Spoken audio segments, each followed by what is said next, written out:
Se você está nos visitando hoje, seja muito bem-vindo, muito bem-vinda. Aos irmãos que estavam um pouco ausentes e estão hoje aqui conosco, não se surpreendam. Hoje em tese e oficialmente, o último domingo nosso, como pastor dessa igreja. Alguns domingos atrás eu pedi afastamento para cuidar da minha saúde, também cuidar da minha família e também certo de que Deus já havia feito muita coisa. O propósito de Deus para a minha vida está cumprido no meio dos irmãos. E hoje está um clima assim frio, né? Essa coisa fria. Eu estou querendo esquentar o auditório, mas não tenho o dom do Silvio Santos, para dar uma animada no auditório, né? Nem tem alguns recursos aqui, enfim. Mas, irmãos, não podemos nos entristecer tanto assim, tá bom? Primeiro, porque eu não vou morrer ainda. Segundo, porque os irmãos não vão se livrar de mim tão fácil. Eu vou estar aqui no dia de ação, se os irmãos me chamarem para pregar, adivinha se eu venho? Então, eu não vou deixar os irmãos não, tá bom? Os irmãos têm meu telefone, têm meu endereço, qualquer coisa estamos juntos, tá bom? Não quero perder contato com os irmãos não. Quero apenas me guardar um pouco para esse tempo de inverno na minha vida, de restauração, para depois então florescer novamente para o reino de Deus e para a glória de Deus. É o desejo do meu coração. O que se passa no meu coração e no coração da minha família nesta manhã, eu entendo que uma palavra só, ou melhor, uma palavra pode tentar expressar isso que nós estamos sentindo, e essa palavra é a palavra gratidão. Gratidão. Nós temos tanto para te agradecer, Senhor, porque Deus é bom. Deus cumprirá os seus propósitos em nossa vida. Ele é o autor da vida. Ele sempre fez tudo, irmãos. Deus é tão maravilhoso.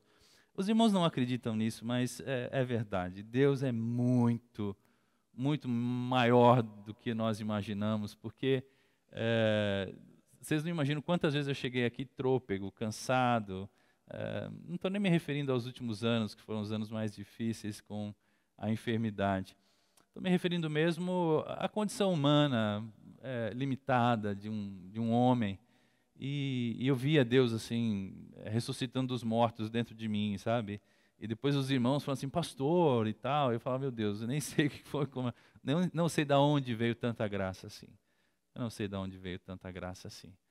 Então, eu queria que os irmãos se alegrassem conosco, tá bom?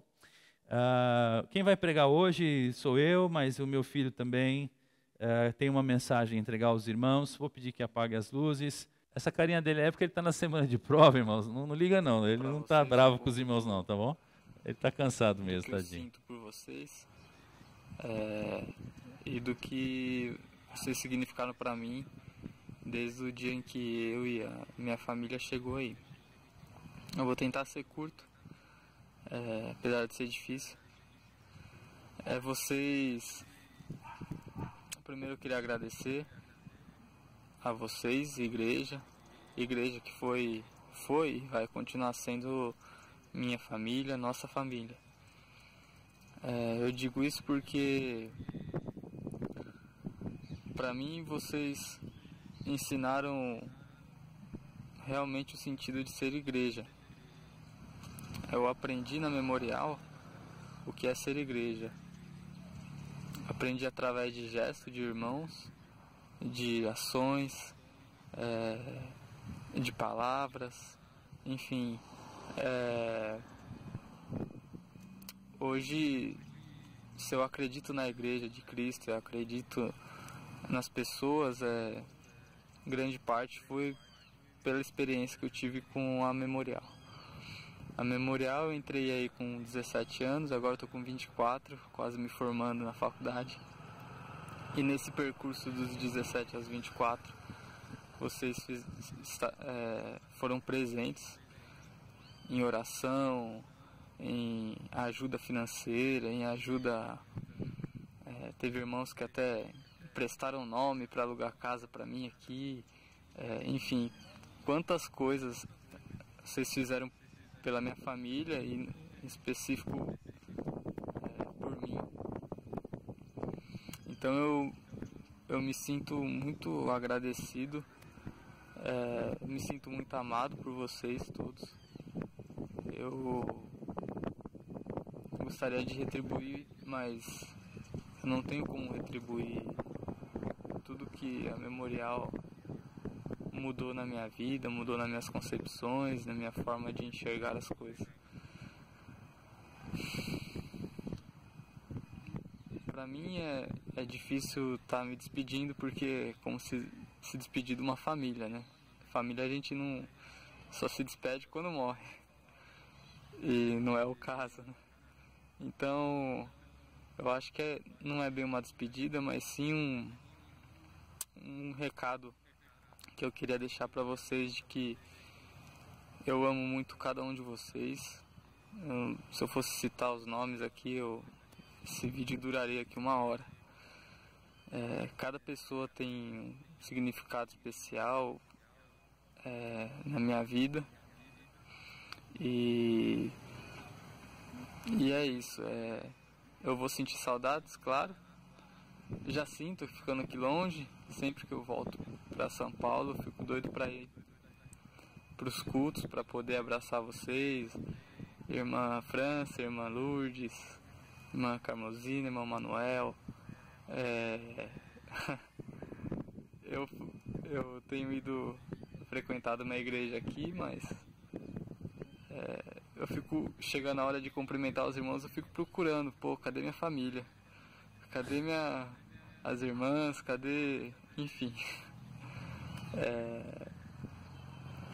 Vocês são muito especiais para mim. Obrigado por tudo que a Memorial proporcionou na minha vida, e eu espero que a gente continue tendo esse vínculo de família, que somos todos família em Cristo e seremos até a eternidade. Eu amo muito vocês.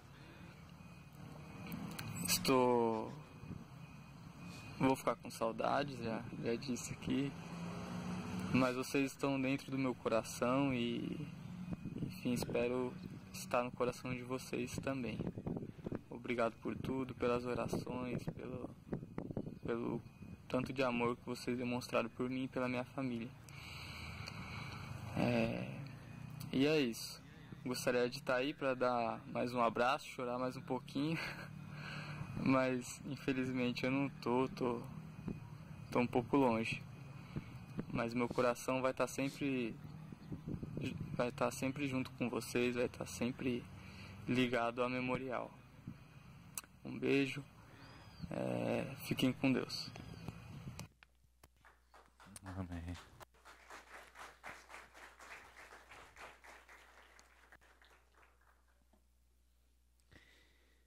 Gratidão, irmãos, é a nossa palavra do dia, a nossa palavra de ordem. Gratidão.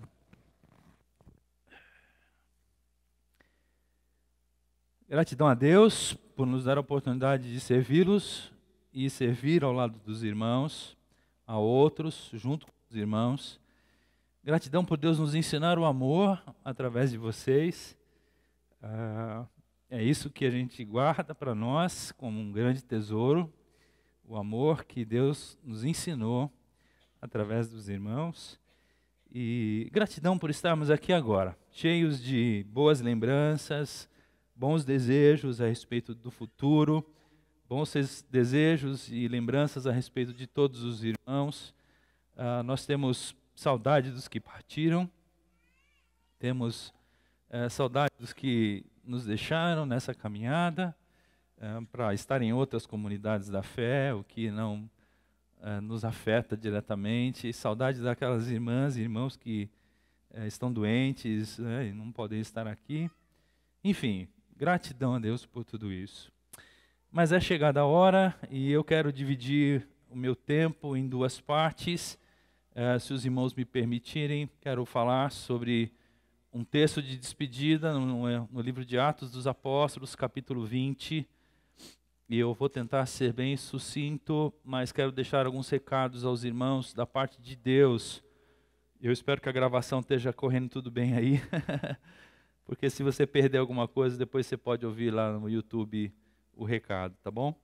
E a segunda parte, eu quero abrir o microfone para quem quiser falar. Quero responder alguma pergunta. Se você tiver alguma dúvida, pastor, tal, pode perguntar o que você quiser. Né? O senhor é corintiano mesmo? Eu não sei, mais ou menos. Tá? Você pode mandar o que você quiser, tá bom? O senhor ronca? Não, não ronco mais, porque eu emagreci e não ronco mais. Vou dar um tempo para você perguntar o que você quiser para nós, tá bom? Você pode dizer o que você quiser. Nós vamos deixar que o Espírito Santo nos conduza nesse tempo, tá bom? Atos capítulo 20, nós vamos ler a partir do verso 17 até o final do texto, que vai acabar lá no versículo 38, tá bom? Atos 20, de 17 a 38, eu espero chegar até o fim. De Mileto, Paulo mandou chamar os presbíteros da igreja de Éfeso. O apóstolo Paulo estava se despedindo deles, porque iria para Jerusalém, e já pressentia algumas coisas que lhe aconteceriam ali, inclusive a sua própria morte, e sabia que não voltaria mais para aquela região, e então ele manda chamar os presbíteros da igreja de Éfeso. E aí então lá em Mileto eles se reúnem. Quando eles chegaram, verso 18... Paulo disse a eles: vocês sabem como vivi o tempo em que estive com vocês. Desde o primeiro dia em que cheguei à província da Ásia. Eu servi ao Senhor com toda a humildade, irmãos, e com lágrimas, sendo severamente provado pelas conspirações dos judeus. Vocês sabem que não deixei de pregar a vocês nada que fosse proveitoso, mas ensinei publicamente e de casa em casa. Testifiquei, tanto a judeus como a gregos, que eles precisam converter-se a Deus com arrependimento e fé em nosso Senhor Jesus. Agora, compelido pelo Espírito, estou indo para Jerusalém sem saber o que me acontecerá ali.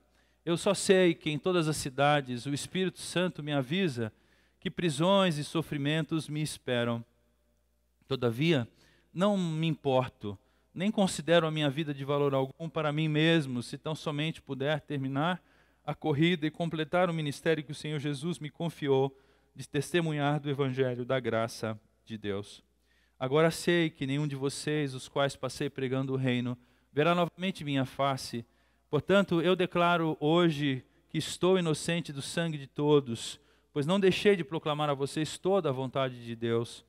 Cuidem de vocês mesmos e de todo o rebanho sobre o qual o Espírito Santo os designou como bispos para pastorearem a igreja de Deus, que ele comprou com o seu próprio sangue. Sei que depois da minha partida, lobos ferozes penetrarão no meio de vocês e não pouparão o rebanho. E dentre vocês mesmos se levantarão homens que torcerão a verdade a fim de atrair os discípulos. Por isso vigiem. Lembre-se de que durante 3 anos, jamais cessei de advertir cada um de vocês disso, noite e dia com lágrimas.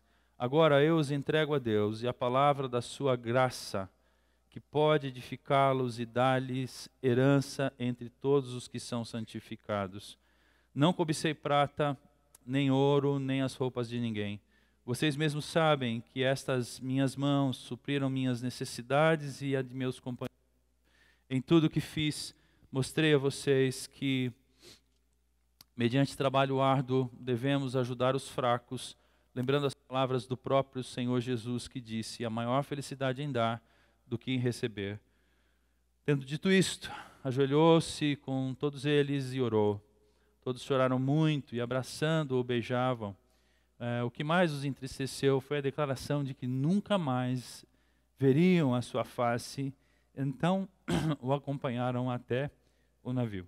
Amém. Vamos orar mais uma vez. Senhor, nosso Deus, nosso Pai, muitas emoções, muita gratidão aflora no nosso coração nessa manhã diante de Ti. Agora, Senhor, queremos deixar os nossos corações e as nossas emoções um pouco ao lado, a fim de ouvir Tua voz mais uma vez. Seja generoso, Senhor, e fala ao nosso coração, dando-nos Tua palavra, que é vida para nós. Em nome de Jesus eu te peço para a Tua glória. Amém. Irmãos, de cara eu quero dizer que eu não tenho nenhuma pretensão de criar uma identificação total com o apóstolo Paulo a partir desse texto. Eu não tenho essa pretensão, tá bom? Quando eu decidi mesmo que deveria me afastar por um tempo do ministério, imediatamente 3 textos vieram à minha mente e esse era o último texto. Eu já sabia que eu pregaria sobre isso, porque já preguei nele outras tantas vezes, mas dessa vez ele ganha um momento especial no meu coração, e acredito que no coração dos irmãos também, mas eu não quero me identificar totalmente com Paulo. Eu não sou o apóstolo Paulo, os irmãos não são a igreja de Éfeso, mas eu quero sim aprender com Paulo e com a igreja alguma coisa, alguns princípios, algumas verdades, alguns cuidados desse texto aqui para a nossa vida hoje, tá bom? Amém? Amém. Do verso 17 ao verso 21, o apóstolo Paulo conta um pouco da história dele junto com os irmãos. Vocês sabem como vivi este tempo todo, diz o verso 18. Vocês sabem como é que foi a minha vida. A versão, a mensagem diz, dedicado totalmente a vocês, oferecendo minha vida, servindo ao Senhor como podia. Preguei o que foi provido, irmãos. Vocês receberam toda a verdade, o encorajamento que precisavam, diz a versão, a mensagem. E a mensagem pregada a vocês e a todos dizia respeito a uma mudança radical de vida, a uma conversão a Jesus Cristo. Preguei a judeus, a gregos e aos irmãos que Jesus era o nosso alvo, Jesus era o nosso destino, Jesus era o nosso objetivo, era Ele que nós queríamos. É isso que eu fiz nesse tempo junto com os irmãos. Eu quero sim dizer aos irmãos que os irmãos sabem como foi que eu vivi esse tempo todo que estive com vocês. Sabem porque os irmãos me conhecem. Sabem porque eu não sou um pastor que preserva tanto a sua individualidade, a sua pessoa, a ponto de ser um ilustre desconhecido aos irmãos. Os irmãos me conhecem. O que os irmãos veem aqui e veem nas conversas do corredor da igreja, nas visitas, em algum outro lugar, é a mesma pessoa. Os irmãos sabem quem eu sou. E alguns sabem melhor quem eu sou. Alguns conseguem compreender melhor esse momento de partida, essa decisão também. Eu quero falar dela daqui a pouquinho. Mas todos os irmãos me conhecem e eu tenho muita alegria de ser conhecido e permitir que os irmãos me conheçam. Eu acho que não existe ministério pastoral sem exposição, sem intimidade, sem proximidade. Para alguns irmãos eu consegui me aproximar mais por questão de identidade, por questão de afinidade. Para outros irmãos não consegui me aproximar tanto.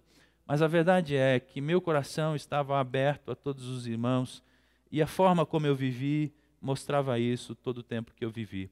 O apóstolo Paulo, então, do verso 17 ao 21, faz um pequeno histórico da história deles. Do verso 22 ao verso 24, ele então vai dizer assim: agora, então, depois desse tempo que nós passamos juntos, eu estou sendo compelido pelo Espírito para ir para Jerusalém, sem saber o que me acontecerá ali.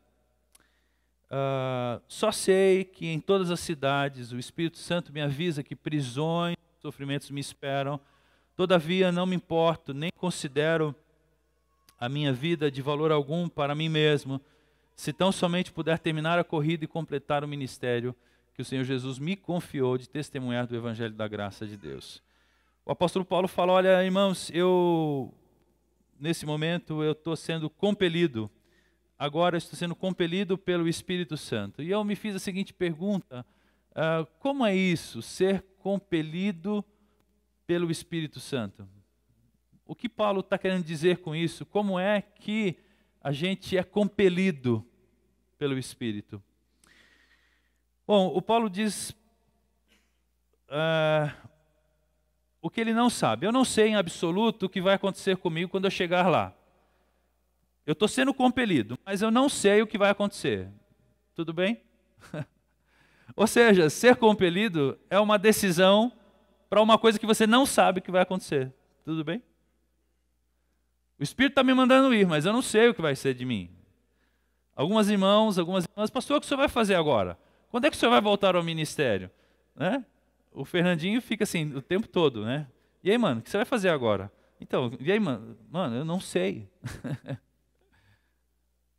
Graças a Deus eu não sei, sabia, irmãos? Porque se esse dia aqui, se eu terminasse aqui hoje, e na semana que vem eu fosse para o Templo de Salomão, ser pastor no Templo de Salomão, ia ser péssimo. Porque transicionar de uma comunidade da fé para outra é horrível. As pessoas se sentem traídas. Você vai nos deixar? Porque lá o salário é melhor, a igreja é maior. Eu já passei por isso, é horrível isso. Dói demais. Mas graças a Deus, assim, eu não sei. Eu só sei que eu estou sendo compelido a isso. E demorou, irmãos. Porque eu já estou nessa luta aqui para lá de 1 ano e meio já. E aqueles que me acompanharam, e alguns irmãos mesmo, disseram assim: pastor, a minha opinião é que o senhor já tem que deixar. E minha família olhava para mim e enxergava assim: pai, bem, é melhor. Mas aí eles viam meus olhos brilhando e falavam: não vamos tirar dele essa alegria. Até que eu entendi, é hora de parar. Eu entendi isso, sozinho. Não é que eu entendi sozinho, porque se Deus não me dissesse isso, eu não pararia. Eu capotava aqui, mas não parava. Os irmãos nem imaginam como é difícil. Nem imaginam. Bom, outra coisa que o Paulo fala é que ele fala: eu não sei, isso é o que eu não sei. Agora ele fala o que ele sabe. O que eu sei, ele está dizendo aí, o que eu sei é que o que mais me interessa nessa vida é terminar a tarefa que Deus me chamou para cumprir, pregar o evangelho da graça. Então, assim, eu não sei o que vai acontecer, mas eu sei que o que eu quero é pregar o evangelho da graça. Então, está feito o negócio. Como vai ser? Não sei. Aonde vai ser? Não sei. O que Deus vai fazer? Não sei. Quando vai acontecer? Não sei. Vai ser numa igreja? Não sei. Vai ser numa missão? Não sei. Vai ser no campo missionário? Não sei também. Eu não sei. Eu só sei de uma coisa. Eu quero terminar a tarefa que Deus me deu para cumprir. Isso eu quero terminar. E sabe, irmãos, uma das coisas que eu percebi com essa enfermidade foi a seguinte: eu não quero terminar na carne o que eu comecei no Espírito. Eu percebi que a enfermidade estava me levando para atitudes, uma personalidade, atitudes, ações, um temperamento que não era bom. Então eu falei: antes que eu magoe alguém, antes que eu machuque alguém, antes que eu traga prejuízo a alguém, eu prefiro terminar no Espírito o que eu comecei no Espírito, antes que isso crescesse mais em mim. Tem momentos na vida, meus irmãos, que precisamos escolher agir por esse impelido pelo Espírito, compelido pelo Espírito. E agir assim não é agir pela lógica. Esses momentos não tem lógica. O apóstolo Paulo sabe disso, porque Jerusalém para ele era a pior coisa da vida dele naquele momento. Ele seria morto lá. É como Jesus dizendo assim: eu vou para Jerusalém e vou ser morto lá. Não, tem dó de ti mesmo, Senhor. Não, mas vocês não estão entendendo nada. Eu estou compelido a ir para lá e cumprir o propósito que Deus tem para mim. Então é isso. Agir compelido pelo Espírito Santo não é uma questão de lógica, é uma questão de obediência. Paulo, por que você decidiu partir para Jerusalém? Eu não sei, só sei que essa é a escolha que arde no meu coração agora, mesmo sem entender. Tem um vídeo aí, Gabriel? Eu quero que os irmãos ouçam essa canção, ela selou meu coração. Pode apagar a luz ali, por favor. E eu ia trazer o cantor, o Thales Roberto, mas eu falei, não vou trazer um irmão da Cristolândia mesmo, que vai ser mais ungido.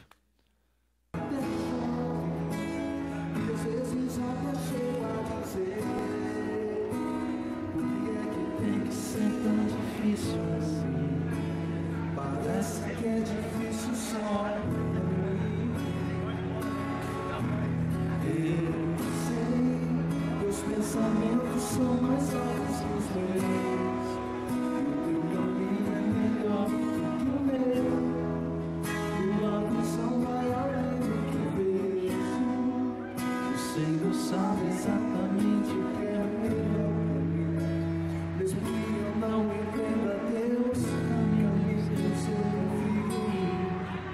E Deus, porque sou tão pequenino assim, vou ficar quietinho ali no teu colo, esperando o tempo certo de tudo, porque eu sei que vai cuidar de mim, o melhor está aqui, você fez o melhor, mesmo sem entender, mesmo sem entender, eu confio em ti, mesmo sem entender, você fez o melhor, mesmo sem entender.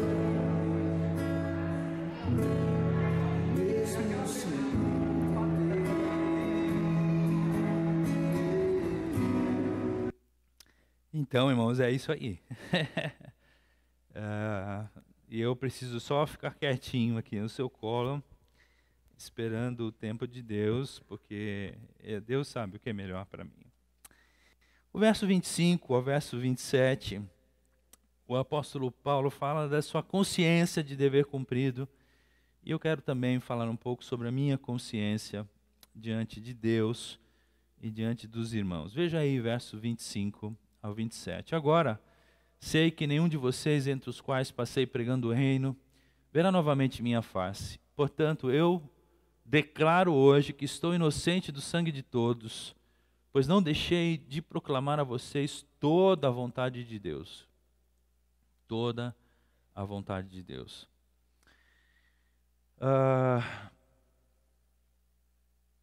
A pergunta aqui, meus irmãos, que eu me fiz foi: os pastores são responsáveis pela vida das pessoas às quais ministram? Sim ou não?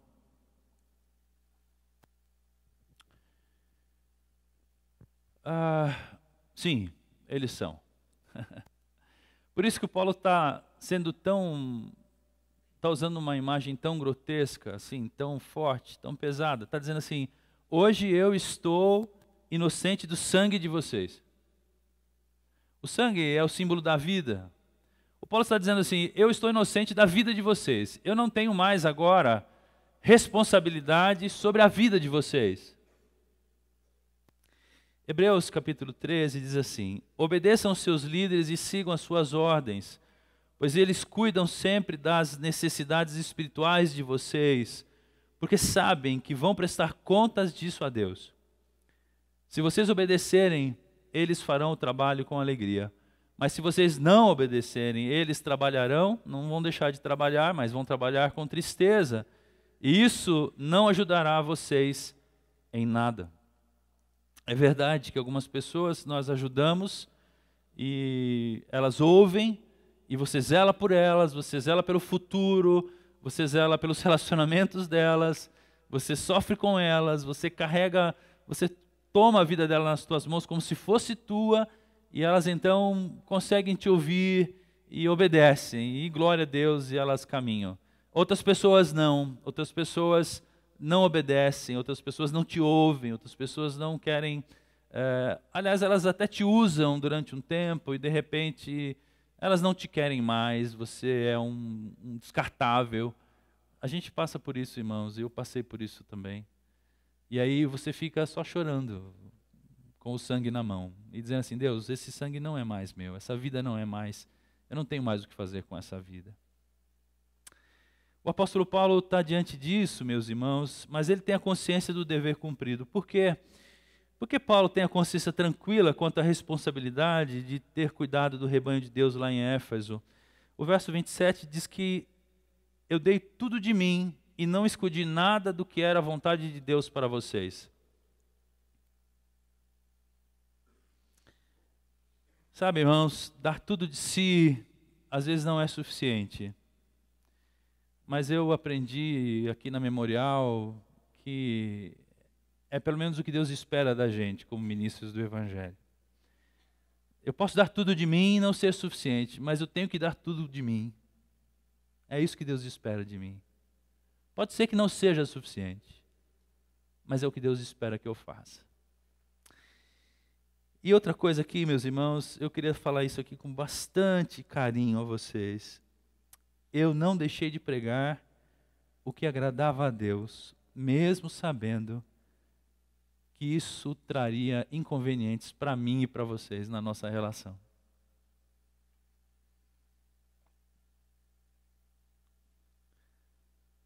Porque às vezes, na maior parte das vezes, a gente sabe assim, aonde Deus está querendo chegar.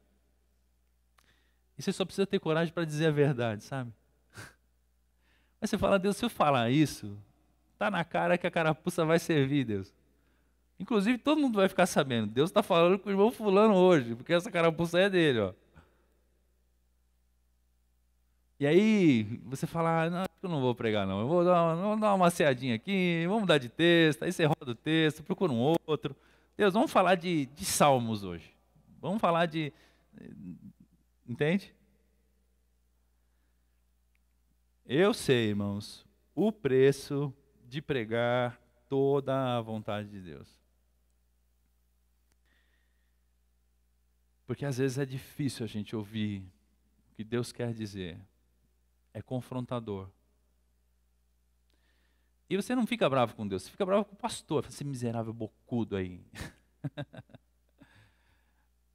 E você confunde. A sua raiva vem para mim, não vai para Deus. Mas eu não tenho medo de dizer aos irmãos que eu preguei tudo que Deus queria que eu pregasse. Isso não quer dizer que eu não errei, não falei bobagens. Não, não é isso. Eu só estou dizendo que eu me esforcei para ser fiel às Escrituras, ser fiel à direção de Deus, por amar mais a Deus do que aos irmãos. Semana passada eu li o texto aqui, que Paulo apóstolo fala assim: às vezes eu penso que eu amo tanto vocês quanto eu amo a Cristo. E esse é um grande erro, né? Mas eu te amo, meu filho. E aí você não corrige seu filho porque você o ama. E aí você estraga seu filho, né? Porque você tem medo de perder ele. E sabe que eu tenho medo de perder os irmãos, né? A gente fica com medo. Senhor, se eu pregar isso, eu não vou perder os irmãos? Bom, a consciência de Paulo de dever cumprido estava posta e eu quero dizer aos irmãos que a minha também está. O verso 28, correr um pouquinho aqui. Agora o apóstolo Paulo vai dizer assim: irmãos, prestem atenção, ó. Agora é com vocês, tá bom? Hoje, depois do jogo do Brasil, é com vocês. Eu preciso acordar amanhã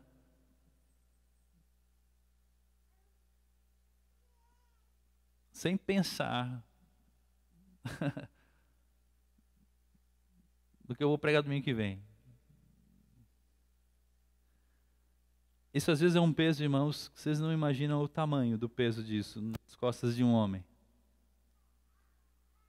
Pelo temor desse ofício, pela santidade desse momento. O Paulo agora vai dizer assim, agora é com vocês. Escuta o que ele vai dizer. Verso 28. Cuidem de vocês mesmos e de todo o rebanho sobre o qual o Espírito Santo os designou como bispos. A palavra bispos aqui é episcopos. É uma pessoa que exercia a função pastoral na igreja.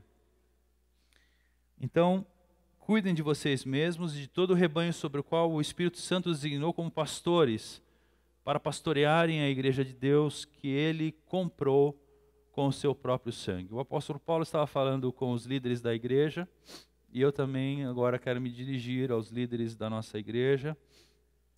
E os irmãos já sabem que essa liderança aqui na nossa igreja, ela é expandida. Nós entendemos que ela é quase que orgânica. Temos pessoas no corpo de Cristo que fazem o papel de pastores e não são reconhecidos oficialmente, porque o corpo de Cristo não obedece estruturas denominacionais, né? Então eu falo aos líderes da igreja e também a toda a igreja. O Paulo fala, olha, agora a responsabilidade é de vocês. Cuidar das ovelhas de Deus está na mão de vocês. E ele fala como se faz isso. Se faz isso primeiro, cuidando de vocês mesmos. Cuidem de vocês mesmos. Que é o que eu estou tentando fazer comigo, irmãos. Estou tentando cuidar de mim mesmo. Para depois tentar cuidar da igreja de Deus. Eu acho que se nós, pastores, percebêssemos isso e tivéssemos a coragem de fazer isso, não teríamos tantos escândalos. Pastores que... Os irmãos já ouviram falar de histórias de pastores que se casam ou que tem uma amante que é a mulher do seu pastor auxiliar? Já ouviram falar isso? O cara se separa da esposa dele e se casa com a mulher do pastor auxiliar. Como assim? Porque eles iam fazer retiros de oração entre pastores e a mulher do pastor lá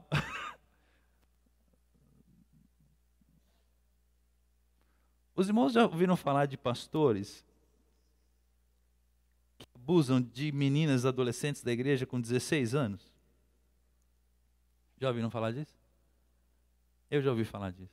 Aliás, já tive que lidar com isso. Os irmãos já ouviram falar de pastores que para você se consultar com eles, um gabinete era 4 meses, e o cara acorda numa manhã com uma corda no pescoço, dentro do escritório da igreja, morto? Já ouviram falar isso? Pastores que se suicidam. Pastores que se tornam homossexuais. Pastores que são flagrados roubando a igreja. Irmãos, como assim? A gente olha isso assim com estranheza, mas a Bíblia sabe nos dizer: aquele que está em pé, cuide-se, e bem-aventurado aquele que não se condena naquilo que aprova. Então, irmãos, a primeira coisa, cuidem-se de vocês mesmos. Vocês sabem que durante um bom tempo, a minha palavra aos irmãos, especialmente aos líderes: trabalha menos. Ei, você está exagerando, não faz tanta coisa, cuidado com isso. E muitas vezes eu fiz de não transferir uma responsabilidade, uma fazenda. E eu tinha até alegria quando dizia: pastor, eu não vou poder ir na reunião. Eu falava: o que você vai fazer? Eu vou viajar esse final de semana. Nossa, eu falo: glória a Deus, ele vai viajar e não vai vir na reunião. Como assim, pastor? É isso mesmo. Porque ele precisava cuidar dele, ela precisava descansar, ela precisava dormir até mais tarde. Então, cuidem-se de vocês mesmos. E depois, cuidem da comunidade. Sabe, irmãos, a maior alegria que os irmãos me deram, e eu quero compartilhar essa maior alegria do meu coração com vocês, foi saber, ninguém me falou, eu ouvi, que de tudo que eu fiz, de tudo que eu falei, que ficou gravado no coração dos irmãos, foi a graça de Deus. Ganhei o dia.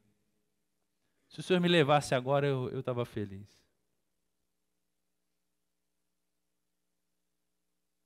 Não foi a reforma, não foi a extensão do templo, não foi as programações, não foi as finanças que o pastor regularizou, não foi nada disso aí. Pastor, o que o senhor ensinou, o que o senhor fez, o senhor está deixando, o seu legado é o legado da graça de Deus. Então isso é a minha maior alegria, eu queria dizer isso para os irmãos. Agora, a graça de Deus se resume no fato de Deus ter nos comprado com seu sangue, o sangue de seu próprio Filho, e de que nós não precisamos mais e nem podemos pagar por isso. Assumir a graça de Deus é só a única coisa que nós podemos fazer. Assumir a graça e viver em Cristo, nada mais. Os irmãos cantaram uma música aqui que falava, como é que falava a letra da canção? Como é que é, gente? Me ajuda aí. A graça e mais nada. Como é que era? Tinha um refrão bonitinho assim, que falava nada além do sangue, nada além do sangue. E aí repetiam, nada além do sangue. Aí você olha aqueles meninos, e eu tenho convivido com eles e conheço suas histórias, e a gente voltando para lá, o Fernando falou assim, mano, tinha um menino no meu carro, falou assim, tá vendo, esse mercado eu já roubei, aquela padaria eu já roubei, aquela farmácia eu já roubei. E eles têm vidas assim, vocês não imaginam, aquele grandão que estava aqui, o Washington, assim, meus irmãos, olha, esse homem está lá, tá internado, e ele falou assim, pastor, eu só saio daqui se minha mulher se converter, se batizar, e me ligar, e vir aqui me buscar crente, eu quero ela crente. Pensa uma mulher que odiava crente. Ela chegou lá semana passada e falou assim, olha, semana que vem eu vou me batizar, vamos embora para casa. Ele falou, não, eu vou ficar aqui, porque eu pedi para Deus que eu ia sair daqui quando você já tivesse batizada. Então você filma o seu batismo, me manda, aí eu vou saber que é a hora de eu sair daqui. Outros têm 3 mulheres, 2 filhos com cada uma. Cada história. E aí eles cantam assim, nada além do sangue. Eu sou livre, sou perdoado.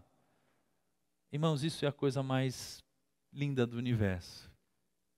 É o amor mais lindo do universo. É o gesto mais lindo do universo. É o verbo mais lindo do universo. Então, a responsabilidade de viver a graça de Deus, meus irmãos, é dos irmãos agora.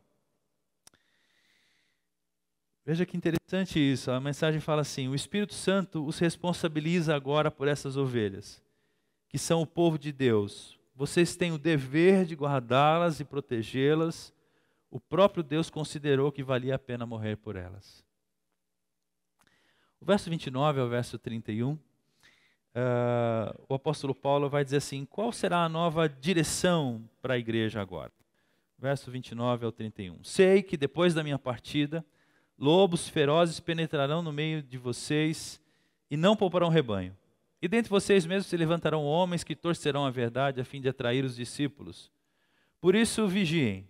Lembrem-se que durante 3 anos jamais cessei de advertir cada um de vocês disso dia e noite, desse perigo dia e noite. Eu, quando li isso aqui uma primeira vez, achei assim, falei, o Paulo está meio apocalíptico, né?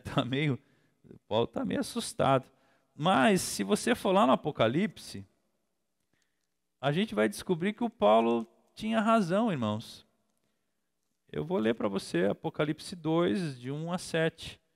Carta do Senhor Jesus à igreja de Éfeso. Essa mesma igreja que o Paulo falou, que lobos ferozes, homens entrariam dentro dela para tomar o espaço de Cristo, o espaço de Cristo dentro da igreja.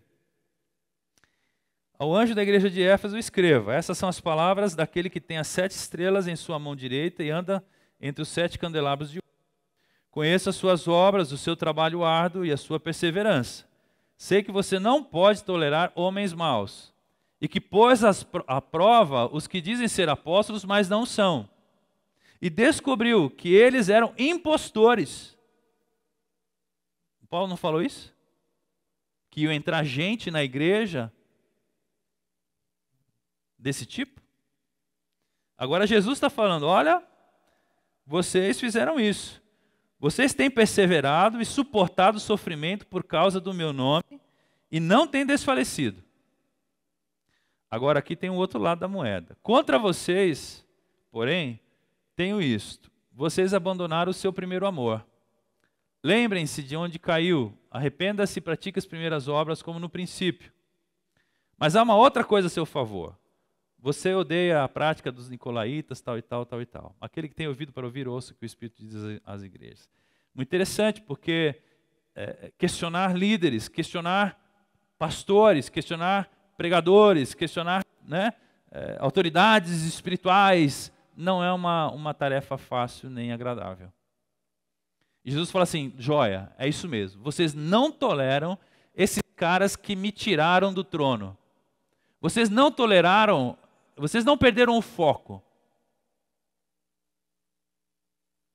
A minha preocupação, meus irmãos, é a mesma do apóstolo Paulo. Eu não gosto dessa ideia de avaliar um ministério pastoral como se a gente avalia o mandato de um prefeito, de um governador. O que o Paulo está preocupado é com essa mudança de foco da pessoa de Cristo e sua graça para uma outra pessoa, um outro líder, uma outra pessoa carismática que chega, que fala bonito, e tal, e chama tudo para si. Irmãos, assim, a igreja não pode ser refém da visão e do carisma de um homem. A igreja não pode ser refém. Veja o que o apóstolo Paulo falou domingo passado aqui na igreja. E eu quero falar de novo aqui hoje. Escute isso, só escuta. Olha só.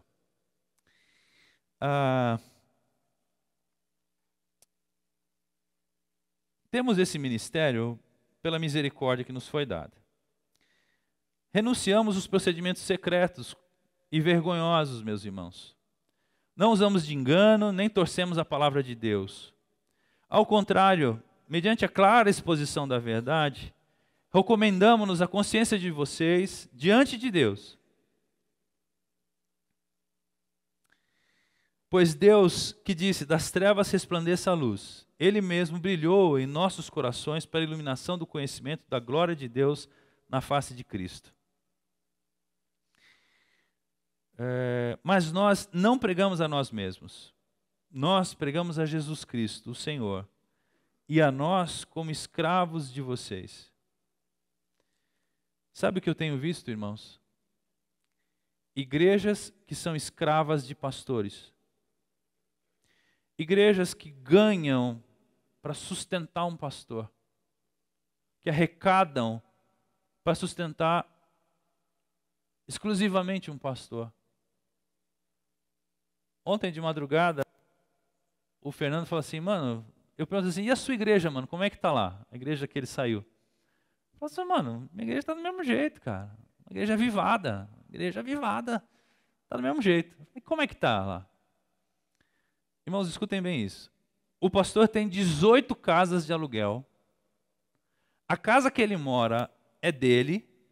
A igreja paga o aluguel da casa dele para ele. Se for um pneu, ele manda nota para a tesouraria. E ele ganha 12 mil reais por mês. A esposa dele é professora da IBD e ganha 2 salários mínimos para ser professora da IBD. O que é isso? Como é que esse povo não se rebela, não quebra tudo? Entendeu? É isso que o Paulo está falando. Irmãos, por favor, vocês não podem deixar que essas pessoas entrem no meio de vocês e façam o que quiserem. Manipulem vocês. Usem vocês.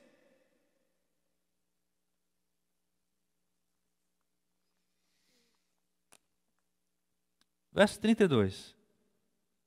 Não cobicei prata, nem ouro, nem as roupas de ninguém. Nem os carros também. Nem as casas também.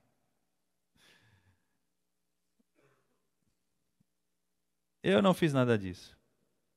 O verso 32 vai dizer assim, agora eu os entrego a Deus e a palavra da sua graça, que pode edificá-los e dar-lhe herança entre os que estão sendo santificados.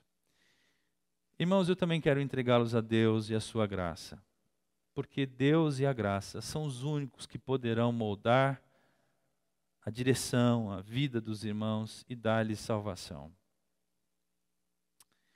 E o verso 33 ao 35, não cobicei prata nem ouro de ninguém, não cobicei as roupas, vocês mesmos sabem que estas minhas mãos supriram as minhas necessidades e as dos meus companheiros.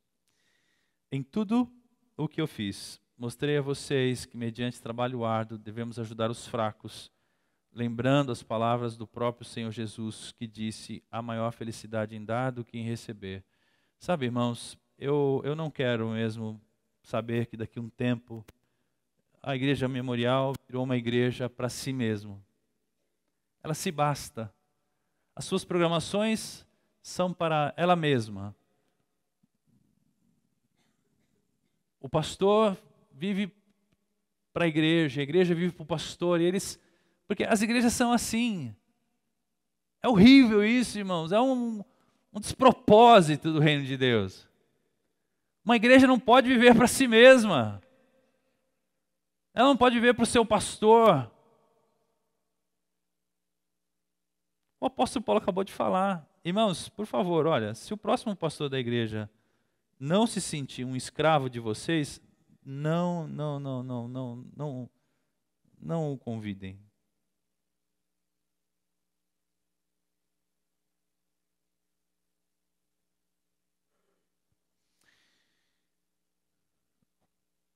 Em tudo que fiz, demonstrei a vocês que é preciso trabalhar a favor dos fracos, não explorá-los. Vocês não estão errando se guardarem a lembrança daquilo que o Senhor Jesus disse.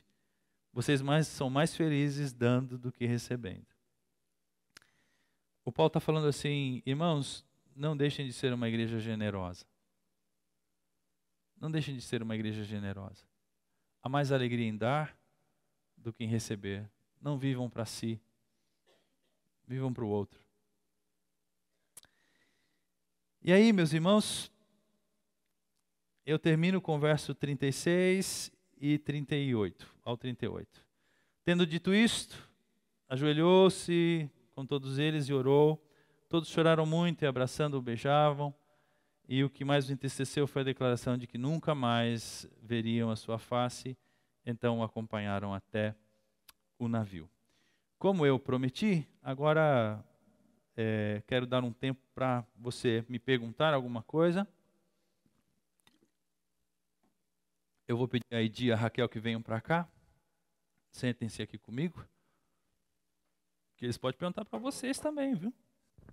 Ah, a Edi quer falar. Ela estava... Isso, pega um microfone ali. Isso. Manda. Eu passei a semana tentando expressar dentro de mim o que eu sentia pela memorial. Eu tenho dificuldade de falar muito mais aqui na frente. Mas eu não consegui. Tentei pôr no papel, não consegui. O Lucas falou tanta coisa aqui que ele conseguiu falar o que estava dentro de mim. Sou grata a Deus, porque Ele me deu a oportunidade e a minha família de conviver com a família memorial. Sou grata aos irmãos, porque mesmo machucados, os irmãos acreditaram em nós, nos deram a oportunidade de conviver com os irmãos e de compartilhar a vida com a gente. Sou grata aos irmãos, porque os irmãos confiaram em nós. Sou grata aos irmãos, porque através dos irmãos, a minha família está aqui. Os meus filhos voltaram, porque Deus usou os irmãos. Em todas as experiências que nós tivemos em outras igrejas, nunca foi igual a essa. Deus sabia que a gente precisava se curar, porque não foi fácil. Ele sabia que a minha família, meus filhos, que me doía muito e doía ele também, eles precisavam se curar. E a gente nem imaginava que seria aqui. A gente resistiu tanto, mas resistimos por medo, só isso. E passaram 7 anos, e mesmo com as dificuldades do relacionamento, que nem ele falou, e é um casamento, a família do pastor com a igreja é um casamento. Mesmo com algumas dificuldades que são normais em qualquer relacionamento, o amor foi maior, irmãos. E quando a gente decide amar, nós decidimos amar quando viemos para cá. E os irmãos, eu acho que os irmãos decidiram amar a gente antes mesmo da gente. Então tudo correu bem, os 7 anos passaram que eu nem percebi. E a lua de mel, como eu sempre ilustrava na minha mente, o casamento, a lua de mel, daqui a pouco acabava a lua de mel, vinham os problemas, e as pessoas nos deixavam. Isso não aconteceu aqui. Então, eu só posso ser grata. Muito grata. Eu amo cada irmão. E o que o Lucas falou é real. Nós vamos levar um pedacinho de cada irmão. E eu falo pouco, mas eu observo muito e observei a cada irmão. E com cada um eu também aprendi. Eu sou grata. Muito grata aos irmãos. Só isso que eu queria dizer.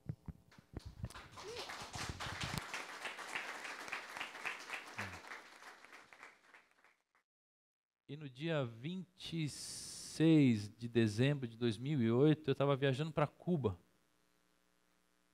E meu coração ainda não estava restaurado. E aí eu fui conhecer a igreja cubana, uma igreja perseguida. E aí eu vi, assim, o amor a Deus naquela igreja e aquilo me curou. Então, um casal de médicos que cuidava de uma comunidade de 2.500 pessoas numa montanha. E aí numa manhã eu estava sozinho, sem a equipe, e chegaram os irmãos para a reunião lá, e todos eles vieram a pé, uns vieram 60 quilômetros, 40 quilômetros, 20 quilômetros.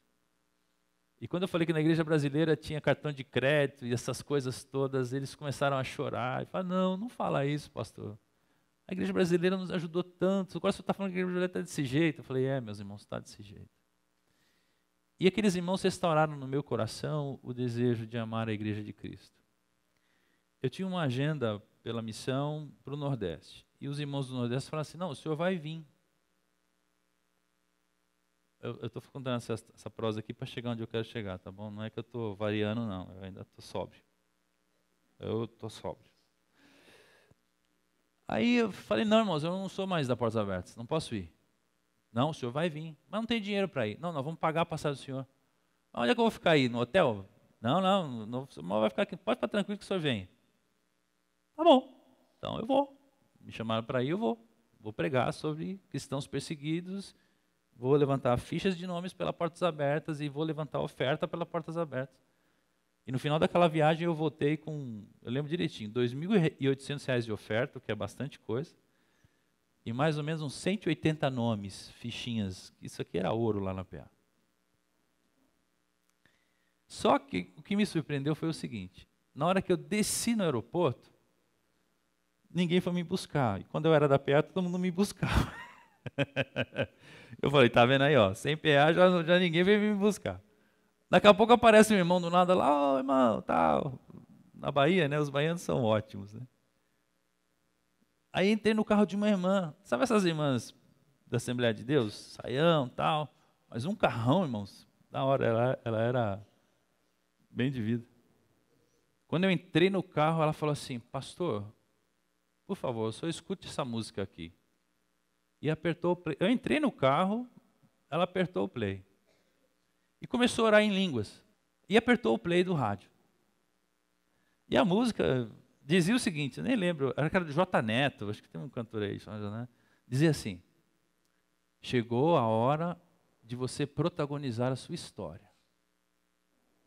Os seus amigos te abandonaram, te traíram, mas agora você vai brilhar, você vai protagonizar a sua história.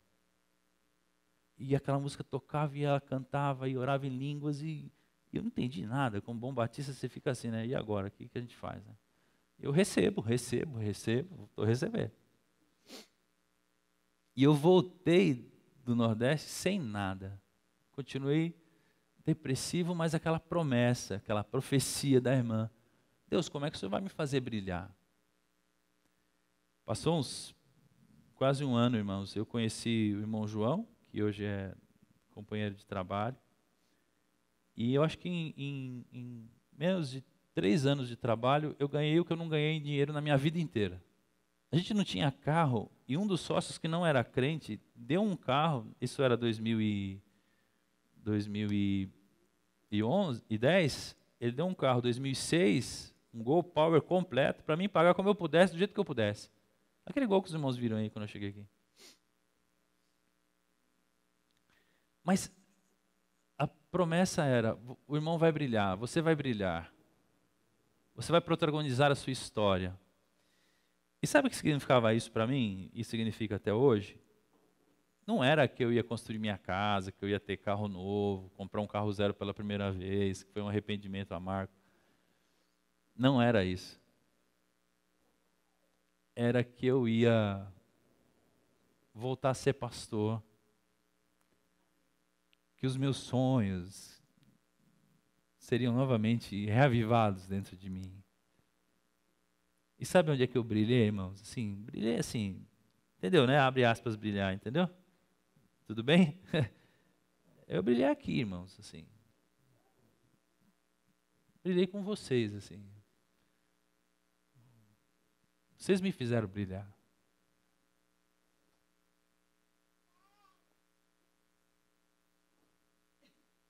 É isso. O que espera para frente eu não sei. Não sei mesmo, viu, irmãos? Te juro que eu não sei. Nem me pergunta essa pergunta, que não dá para saber. Bom, a gente não vai encerrar o momento ainda, se algum irmão quiser continuar, mas em nome da igreja nós trouxemos uma lembrancinha só para vocês, né? Isso, na verdade, não é o fim de nada, como a gente já conversou bastante, mas é uma lembrancinha, na verdade é uma placa de homenagem para deixar lá na estante, bonitinho. Você sabe que eu tenho uma quando eu entrei, né?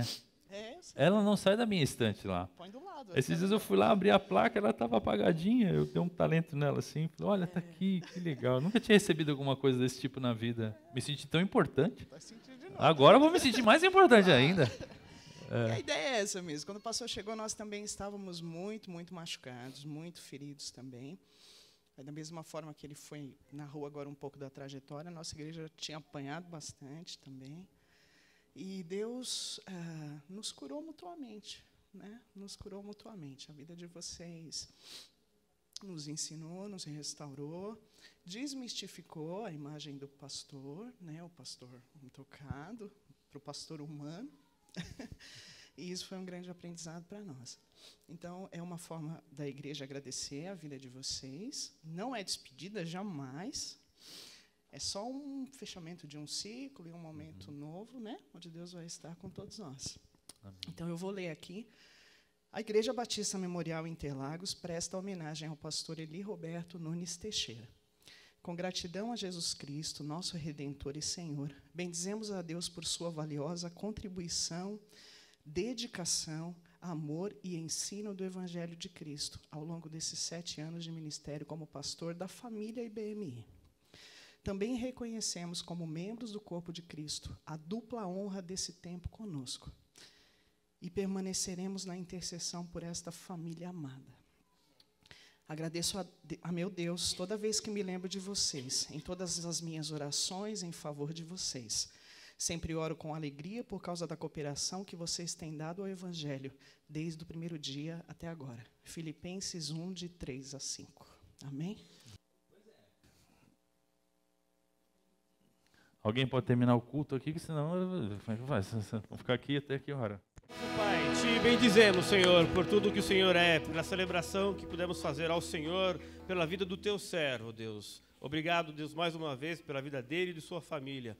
Oramos também, ó Deus, pela nossa refeição agora, que o Senhor abençoe o prato de cada um, Senhor, Que nunca falte, ó Deus, como diz a Tua palavra, Senhor, e que o nosso coração seja sempre generoso para repartirmos também o nosso pão. Despede-nos em paz, em nome de Jesus. Amém. Amém.